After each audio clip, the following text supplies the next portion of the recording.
ค่ะสบายดีสยองย่างเสามือเสาเนี่ยใส่ปุ้ยวันนี้มาฉีดยาคาหญ้าอีโอ้ยสารพัดพี่น้องเอ้ยมึงเฟซคอยได้หญ้าบาดที่นี่เฮ้อคอยเมื่อยตัดแล้วเป็นยังไงเลยพี่น้องต้องโดนคอยแล้วบานนี้ก็ได้บานนี้มันเป็นจังไดเสร็จไอ้คอยเมื่อยบ่เจ้าหญ้าเมืองเจอยาคาหญ้าคอยเสร็จแล้วบ่เจ้าบานนี้โอ้ยพี่น้องเอ้ยตัดก็บ่ไหวเลย คอยเป็นเมื่อยตัดเป็นมือทูตาลายพี่น้องคอยเลยบอกเขาแกคอยจับยาขายาไม้ผมวะไอ้ผมสิบริการมันเบิ่งว่ามันเป็นในไรวะพี่น้องเลยคอยกับสแกเขาก็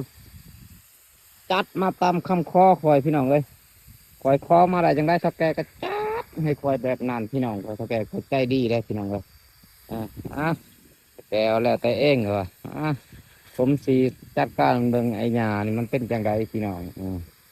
นี่แหละทำงานชวนพี่น้องเอ้ยเมื่อยตัดแล้วก็ฉีดยาฉีดแล้วก็ตัดพี่น้องเลย